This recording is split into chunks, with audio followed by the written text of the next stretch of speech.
Welcome to episode 2 of Delpy Does the Gilmore Girls. I am your host, Randy Delp, and this is my co-host, my wife. Nikki Delp.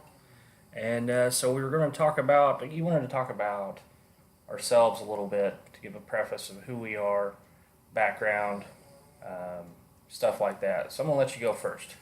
Okay, hi. I am an English teacher with master's degree in English and a bachelor's degree in English education. And you've been teaching for how long? 9 years. 9 years. So I'm Randy Delp. I'm a stand-up comic. I'm based out of here of Kansas City. Been doing stand-up comedy for about 7 years now. I'm open for acts like Lynn Coplitz and Otto and George around the local clubs here. And taking the Gilmore Girls challenge here from my wife. Trying to see how many of these episodes I can get through before I tap out and quit. And would you say the count was 32? 32. It's the official number. That's my bet. So we watched episode 2 the other night, so we're going to run through that. And we found out in the first episode that Rory got into private school. Got into Chilton, the fancy mucky muck school over in Hartford. And so first scene is Lorelai and Rory are sitting on the porch, and Lorelai is painting Rory's toenails, which that really struck me as odd. Do parents do that for their 16-year-old daughter? Would your mom do that for you at 16? Probably not. The night before our wedding, my bridesmaids and I sat around and painted each other's toenails. Like everybody painted each other's toenails, like a weird circle of painting toenails? Not like a weird circle, but we painted each other's toenails.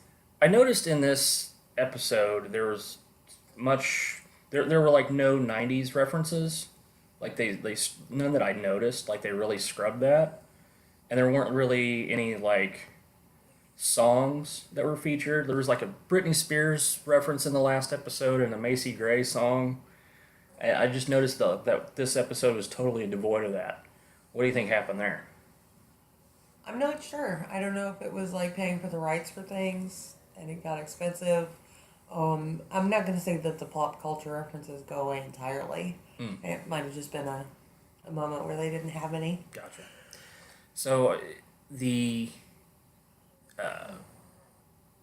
song, the "Where You Lead, I Will Follow." Yes. Do you think that's two different singers? It sounded like two different singers.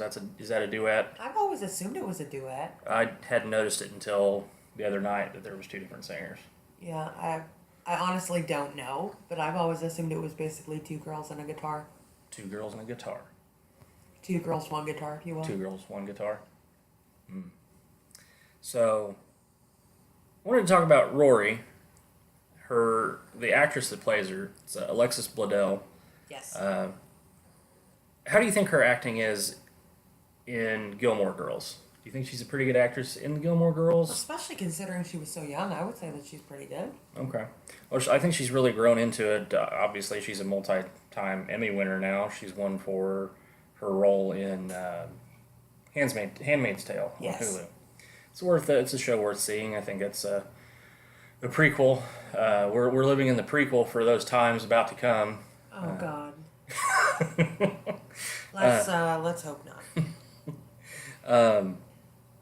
So we cut into the next day, and the alarm clock didn't go off because Lorelai oversleeps. The furry clock didn't purr. The furry clock that didn't purr. So I don't know how she wakes up to that anyway. Rory comes rushing in. She's freaking out because it's her first day at the new high school. Waking up Lorelai. Is Lorelai a fuck up, or is she just... What's her deal? She's a lovable free spirit. Lovable free spirit. That's also AKA fuck up, right? Lovable free spirit. Okay, well, let's go with that. She also didn't have her dry cleaning for her adult clothes, so she had to drop Rory off in this tie-dye top and Daisy Duke shorts, so you could really see Lauren Graham's legs. Like, she's got really long legs. She's really tall. And she throws an overcoat on, and then they go to drop her off at this school. And I wonder what set that they filmed this on, because you can tell it's definitely a back lot at a studio somewhere. And I'm interested to see You if... mean the town? The town, yeah, because they're driving through, and I just noticed they're really playing it up where Rory seems like wistful, like this is like kind of saying goodbye, and before she goes to the new beginnings. But I just really noticed how much of a set this looked like. Like it didn't look like a real town. No, Everything's very close together. It's impossibly idyllic. And so she's driving by. Chilton's in Hartford. Yes. We talked. Do you think Chilton's real? No, I don't think it's real. All right, I'd be curious to see what it's. I'm sure it's based on something, but I would be really surprised if it was a real school. We ought to look up Amy Sherman Palladino's background. Did she go to a private school? Like, what's her back? Do you know anything about her? Not the first thing. Nothing. Like, so she wrote this important show to you, and you haven't ever like researched her. No. Okay. Maybe we ought to do that. Maybe. I wrote a speech on J.K. Rowling once. See, yeah, that's the thing. Like, you know about J.K. Rowling, and she's like your hero, but I guess Amy Sherman Palladino's not really your hero. I like Gilmore Girls. Harry Potter changed my life. Harry Potter changed your life. It's two completely different levels. You don't have a Gilmore Girls tattoo. Right. You've got a Harry Potter tattoo. Exactly. Though. All right. So, Rory's freaking out, and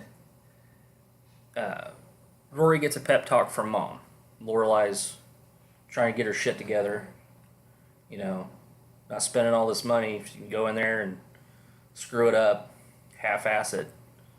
Do parents do this for kids these days? Do they give them pep talks? I don't ever remember getting a pep talk from my parents about anything. Did you ever get a pep talk from your parents? Maybe. The first thing that popped into my mind isn't really a pep talk. The first day of my senior year of high school, my mom woke me up by sitting on the edge of my bed, and she said, I hope you know I'm not going to be able to help you pay for college, and she left. So Nothing more. That's all she said. Yeah. And then just got up and didn't let you retort. No, there was no answering her.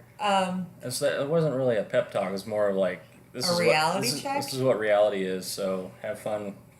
Yeah. I mean, I don't know. My first semester of college was really hard. She probably had to give me a pep talk or two. Like, you can do it. You're good enough and smart enough, and yeah. people kind of like you. Yeah, people don't like me, but that's okay. It's okay. So they're getting ready to go into school, and I think his name is Ian Jack. That's what I wrote down. It's a weird name. I don't know. I'm gonna have to. The character's name. Yeah, it was Ian Jack. So this guy is another parent. They're the Chilton kids, and he's really into Lorelai, and wants a slice of that Lorelai pie. And I mean, who doesn't, right? Fair enough. Fair enough. He struck me as a creepy dude, like in that first, like, I don't know, maybe he does coke and I don't know, like, he just seemed creepy. Did he not strike you as creepy? Oh, I don't know. I mean, he's just a rando. All right. So they walk into Chilton, and another group of mean bitches sizing Rory up, like, who's this gal, And you can't really escape mean bitches at schools, right? There's always a group. I'm gonna say that there's always bullies. Yeah. Always bullies.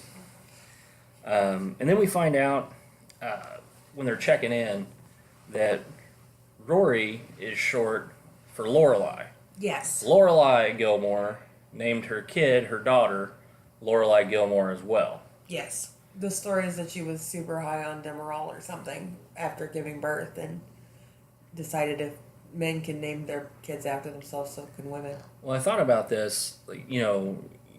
She wouldn't be like Lorelai Gilmore Jr. because Jr. is a male.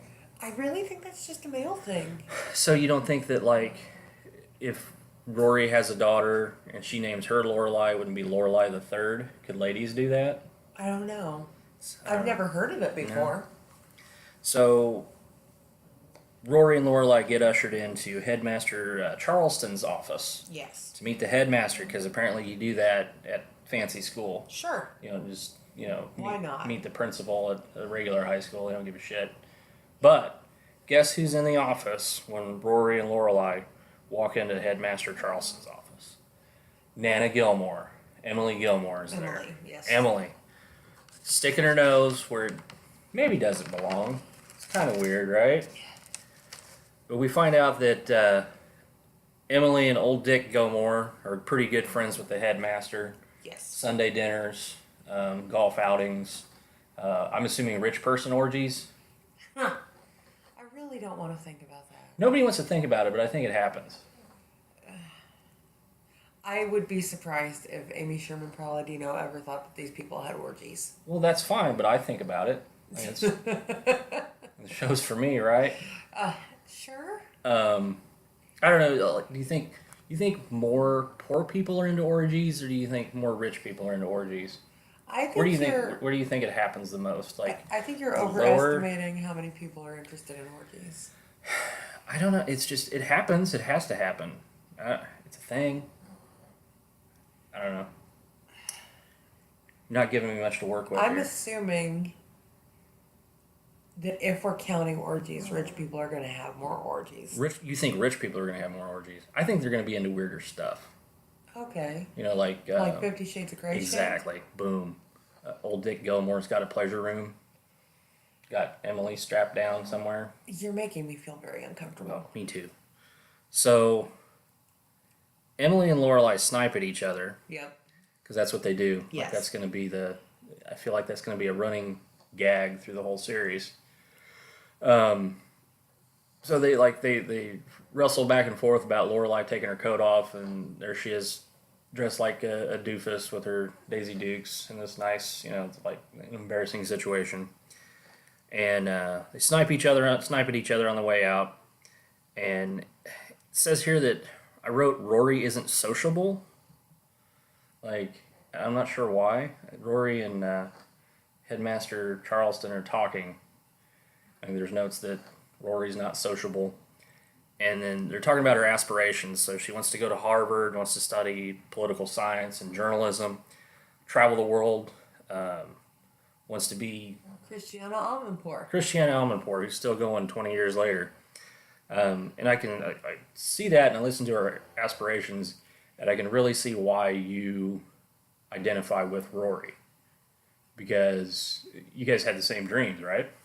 Yeah. I mean, if I could wave a magic wand and have a dream career, it would probably be travel writer rather than a political reporter. But, yeah, I at that age especially, like, I wanted to travel the world. I wanted to see everything. I wanted to do everything. I wanted to make a difference in the world, and I think that that's really similar to her. I remember you used to have your list of things you wanted to do. Like, how old were you when you wrote that list? I was 14. You wanted to, like, hike up Machu Picchu? Yeah, that was on there. What else did you want to be? Well, I've accomplished some of the things on the list. Like what? I've carried out a career in teaching. That was on there. I was going to carry out a career in law, too, which obviously didn't pan out. You could teach law. I've won awards for writing, which was on the list. I fell in love. I got married. Those were on the list. Didn't you want to be an astronaut or some shit? No, I never wanted to be an astronaut. Wasn't there something weird? There was something weird on there. Well, there were lots of weird things on there. Oh, well. Star in a Broadway play was on there. Yeah. Yeah, see? Like, 14-year-old Nikki had a lot of crazy thoughts about... Dreamed big. I dreamed really big, yeah.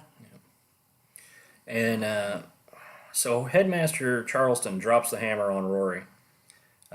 He says there's a good chance you're going to fail. This was her reality check. This is her reality check. But failing's not a part of Chilton. So there's all this pressure that she didn't feel at this other high school. Right. Like, she was top dog at this other high school, barely even trying. Like, she was having Michelle do her French or check her French. Well, yeah, she was having him check it. I Right. think that it's unfair to say she wasn't trying. I know. She worked really hard. So, and it made me wonder, why didn't Rory get into Chilton sooner? Why did Lorelai not recognize that Rory was special enough to be there? Or, because they allude to that she's behind, and that's going to affect her career at Chilton. So what do you think's up with that? I think she was on a waiting list. which they mentioned, and I think probably that there were legacy students that, uh, like, just got in first. These legacy students either dropped out and or died. Yeah. Okay, we'll go with that. And so it's and there's my dogs freaking out, of course. And so the new Mean Girls, we get an introduction to Paris Geller. Yes, Paris. Gonna be she's the HBIC of Chilton, Yes, the head bitch in charge. she is indeed. She's got to be number one. She wants to be valedictorian, and that's her site. And I feel like if this show was made today, I feel like Paris would be a character that's on the autism spectrum. The way that her manner of speech strikes me as a person that might have autism. But and again, like with people with autism, like we have a niece that's on the autism spectrum, and she's smart, Super smart. smarter, smarter than what you would think her age is. And we've got friends with kids that are on the spectrum, and the kid's super smart. Yep. She has, I would say, she has a tough time with interacting with social cues. The desire for control as well. I wouldn't say she's robotic, but it's almost like that. Yeah, a little bit. So you agree that you think she would be on the spectrum if this was played today? I think that she could certainly have been, yeah. But obviously back in 2000, wouldn't say it wasn't prevalent, like there were kids like that, but it wasn't diagnosed. Right. I think she was really just written to be kind of wooden and awkward, but, Gotcha. and looking at it through a modern lens, you could certainly read her that way. Okay. So Chilton's pretty hardcore. Apparently, they talk about bulimia and pregnancy, and there was a lady trying to joke with Rory to kind of break the ice, but even still, it was very dry and stodgy. Yeah. All the teachers are stodgy. It's all very. I wouldn't know how to really describe that. It seems very alien. Yeah, to some extent, I think that's fair. Even like when they're trying to joke, it's very serious. It's a very serious place. So we get another scene where Lorelai is commiserating with Luke. Yes. And we start to see their relationship. I wouldn't say it's a relationship yet, but it's in the seeds of developing into a relationship where she's talking to Luke, and he's somebody that she can go and talk to. Right, and it's obviously been that way for a while. So they've had multiple interactions throughout the years, and yeah, they go to the diner like every day, right, and have for years. Does Lorelai cook much? No, never. Never. She's not a cook. I didn't think so. So we cut to talk about the different characters that are in the town. We cut to Miss Patty's School of Ballet, and my thought was, why was this necessary? I thought it stood out, kind of strange, where this it was almost like comedic relief, I felt like. It also sets up the premise that it's a small town and everybody knows Lorelai and Rory, and everybody kind of roots for Rory. She's kind of the town's kid. And it also creates a little bit of this local flavor that you get through several of the characters that are introduced. Miss Patty and Babette the neighbor, and her husband, and, just different characters. And I thought that a lot of this stuff was just like filler to try to fill that hour, like CW or whatever it was at the time. Like, we need an hour, so they had all these different characters thrown in there for filler. I don't think so. I mean, some of them don't develop into major characters ever, but I think that they all add something. It's not just fluff. Fills it out nicely then. Yeah, I would say so. Instead of just relying heavily on Rory and Lorelai. Right, well, and like later they have town meetings and there's multiple different characters that you've been introduced to already, and the way that they interact is fun. Like it's good. So we cut to the phone ringing, and Emily is calling Lorelai because she wants to buy Rory stuff. So Yes. she wants to buy her sweaters, Chilton sweaters. She wants to buy her more skirts, book bags. She even offers to buy her a car. Yes. Now, I interpret that as we talk about the 5 love languages. And I feel like maybe Emily, she has means to provide a better life for Rory, so one of her love languages is gift giving. But you interpret it as Desire for control. Emily has to be in control of Rory's life now because you think that she didn't have that opportunity with Lorelai. I think that there are several things that are going on here. I think that Emily feels that she lost Lorelai and she doesn't want to risk losing Rory now that Rory is back in her life in a more meaningful way.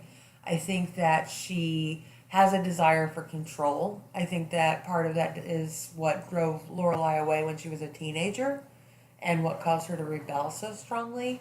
I also think that she knows that, at least by her standards, Rory has grown up poor and she doesn't want that for her. Okay.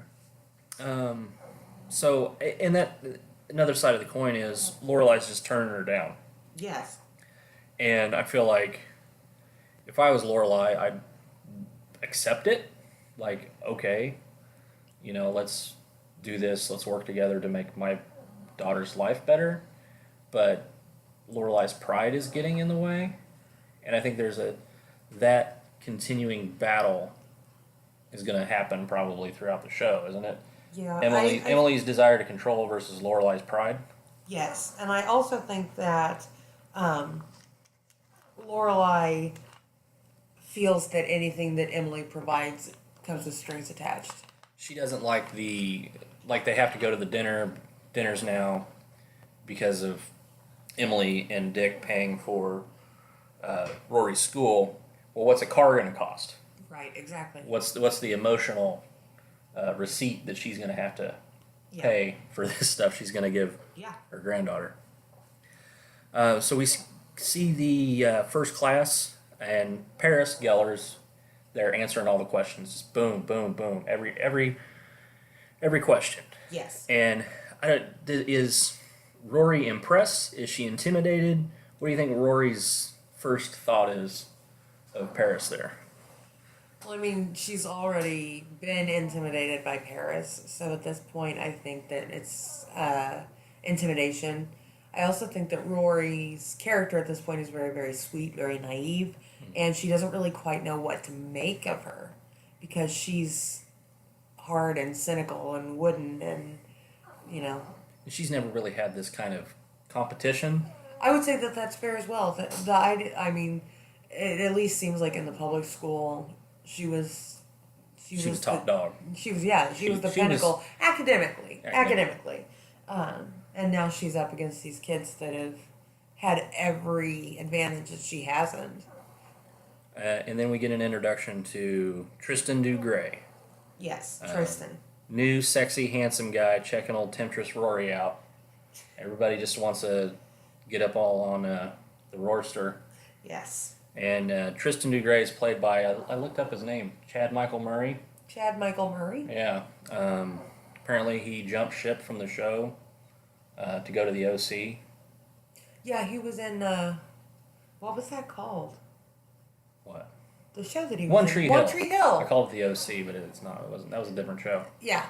So he was on One Tree Hill, and I think that another character, like one of Lane's love interests later, might jump ship too. Wasn't he on the same show?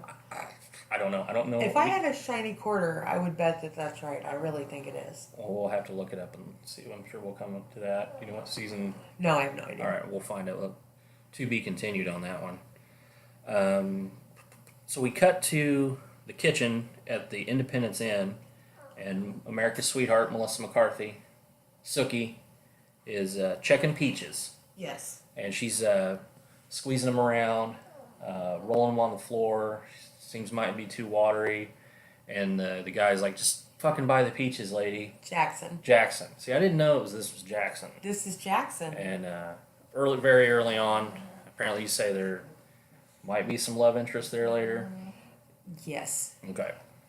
And Suki reminded me there, the way she was dressed and the way she was interacting with Lorelai, she reminded me of Gus Gus from Cinderella. So that like bubbly, Just kind of almost childlike. Like, how would you describe this? goofy, chubby, go like stuff like that. I don't know. She just struck me as Gus Gus from Cinderella, and it could have just been the way she was dressed, Okay. the hat. So we cut into interactions between Michelle. I'm gonna call him Michelle. Being a dick to old people, and He's kind of a dick, yeah. Drella's being a dick with her harp, being loud, and there's another phone call going on.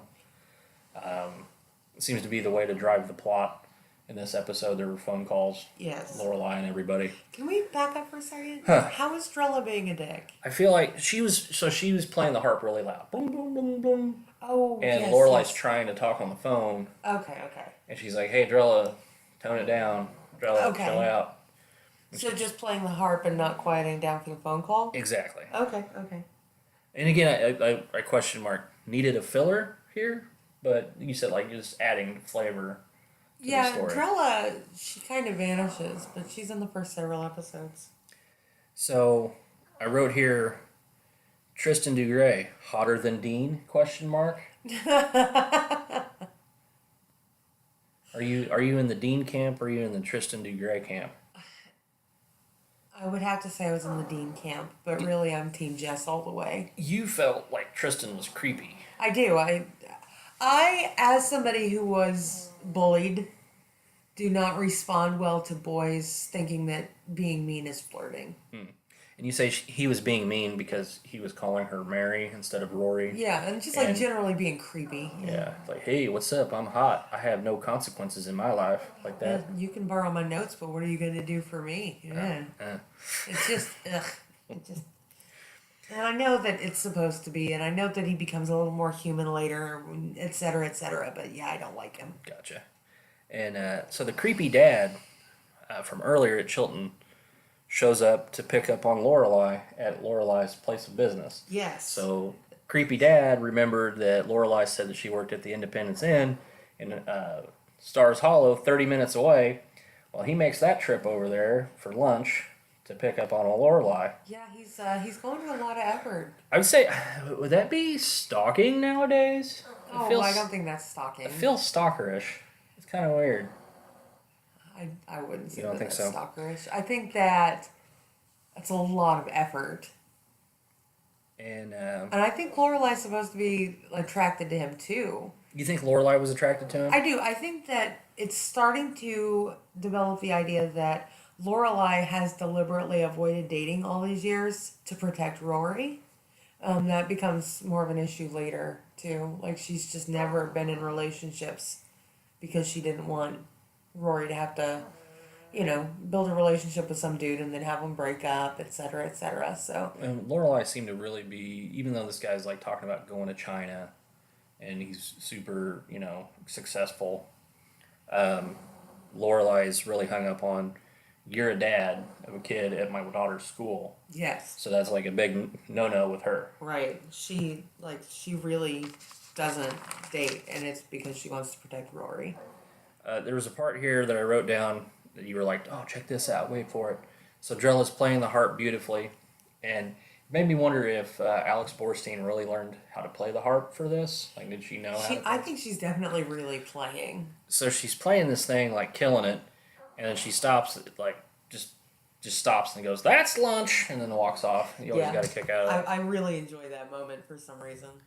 So here we are, Rory's fiddling with her locker. Can't get into it, freaking out.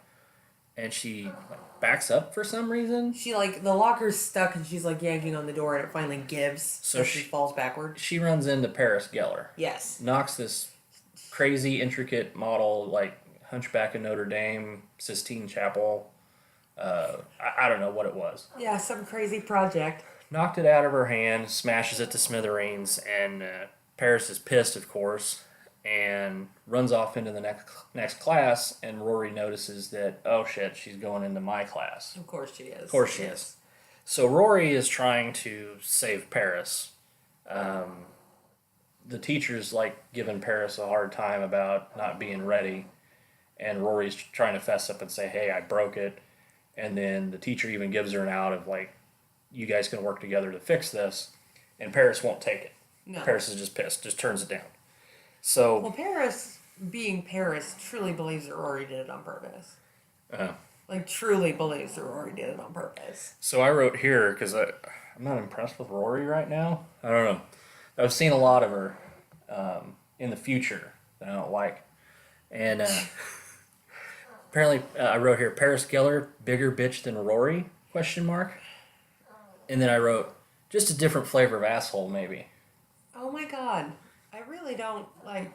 These are coming from my copious notes of the Gilmore Girls as I watch this and experience it. I definitely don't think that Rory is a bitch. An asshole, though? No. What has she done that has made you think she's an asshole? Based on these 2 episodes, not on anything you know from later. Okay. She has done 0 asshole things. So Paris is the asshole for sure, then? Yeah. Okay. Paris is the asshole. So apparently, Luke and Lorelai are talking, and Luke is glad that Lorelai turned down the creepy Chilton dad. Yes. So Lorelai must have been telling him that I turned this weirdo down? Yeah, they were talking about it. Okay, I missed that. I wrote it down, but I don't know. I forgot. Lots of phone calls in this show. Phone rings again, and Lorelai picks it up, and this is the intro to Babette. Babette. And I was like, who the fuck is Babette? It was very weird. So she shows up at her house, Lorelai does, and there's workers there trying to, I couldn't figure out what they were doing there, and apparently they were installing DSL internet. Yes. Which is satellite? Is that what that is? Satellite internet?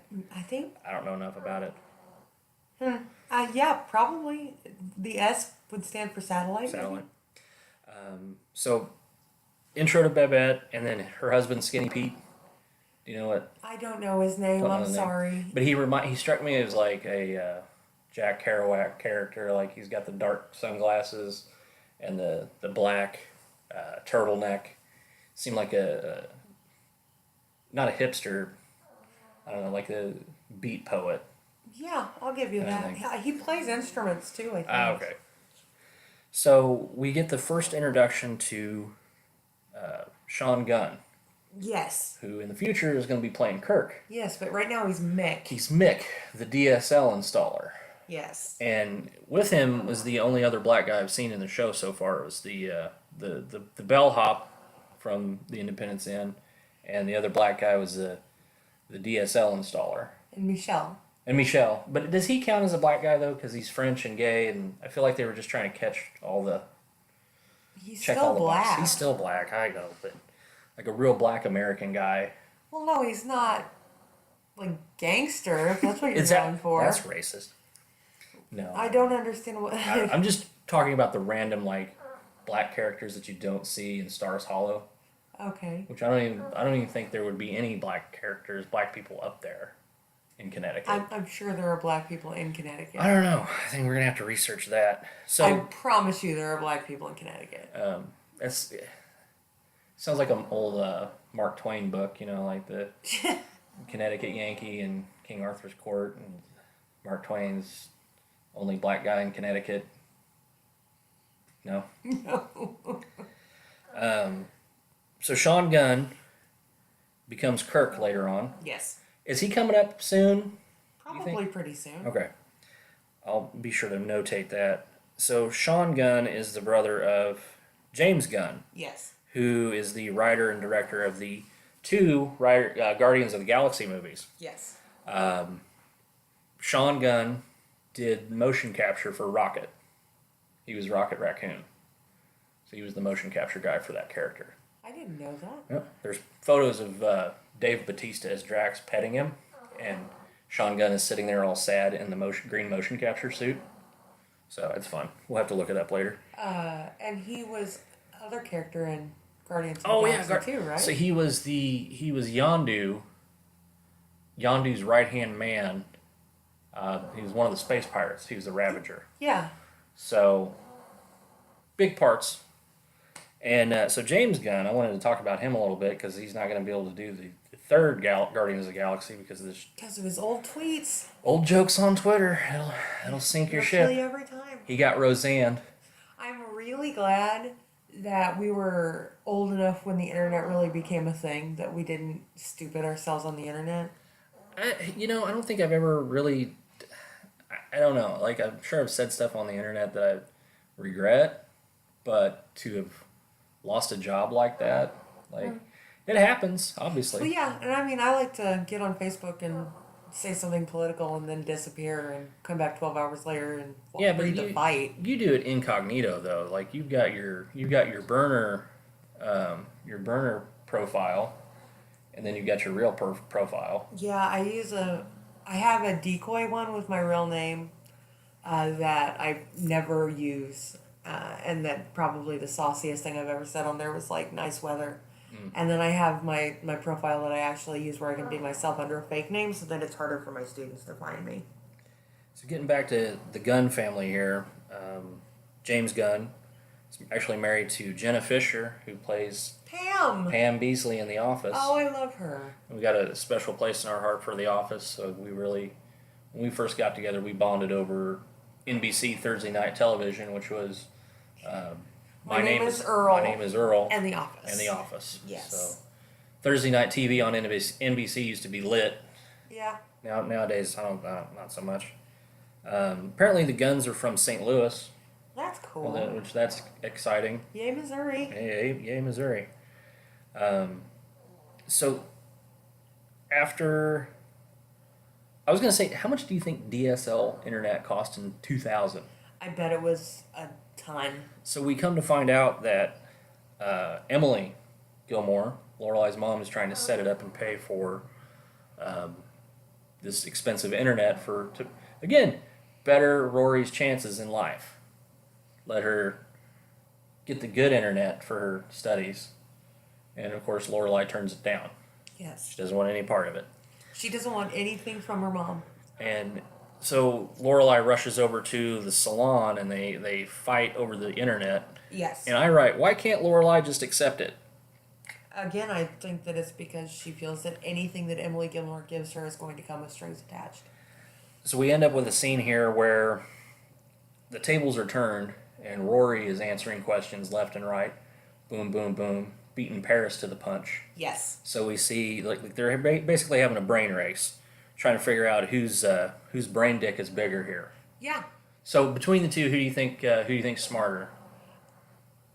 That's a hard call. I think that they're probably about equally intelligent, and that in their own separate ways they're equally driven. Gotcha. But Rory really just doesn't, like, Paris is so much that Rory doesn't know how to cope with her, and I think that a lot of people would have that reaction to someone like Paris in real life. She's pretty hardcore. Yeah. So then we cut to end of the day.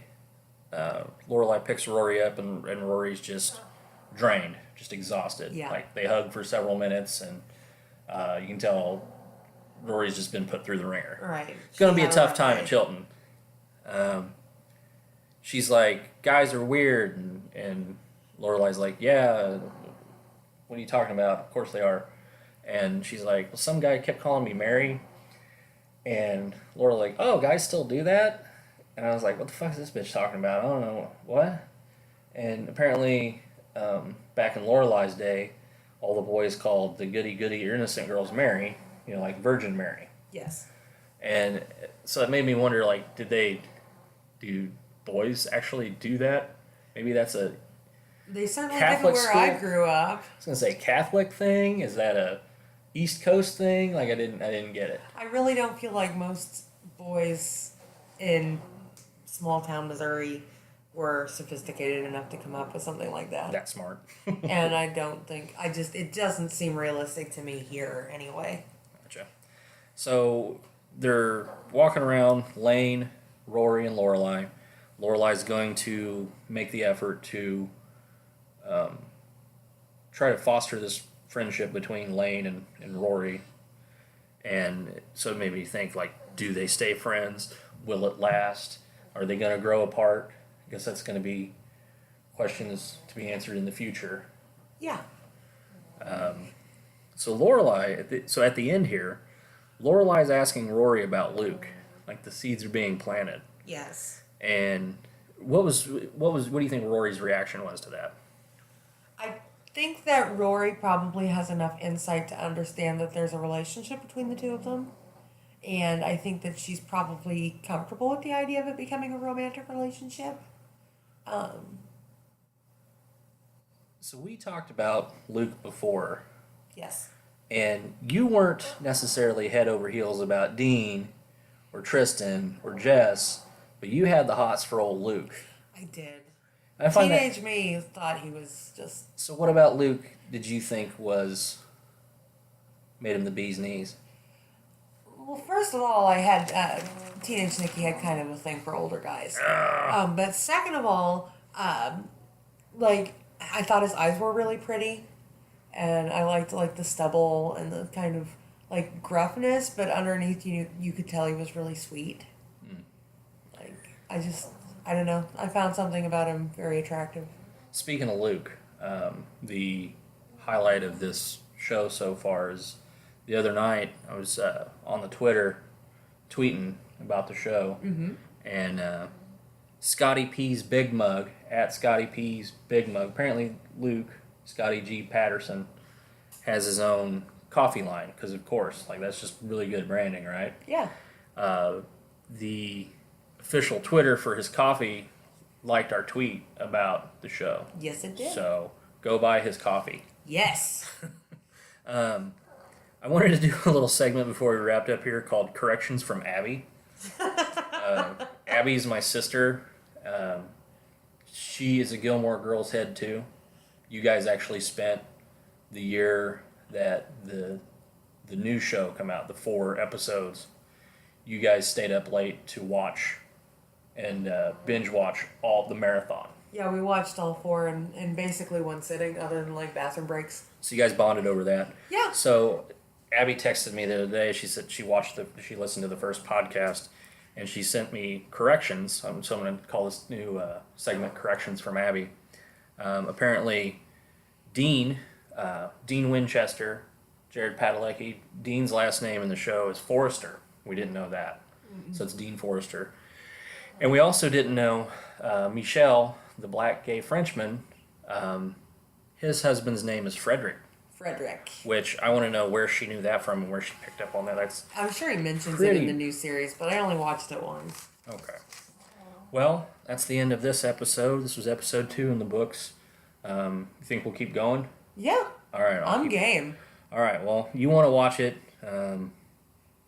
Episode 2, 151 to go. Or, 30. So you think I'll be done at 32? 32 is my bet. 150 is an intimidating number. Yeah. I think taking my copious notes and going through it might keep me in it to win it. But I guess we'll find out. Yeah. See you next time, if there is a next time.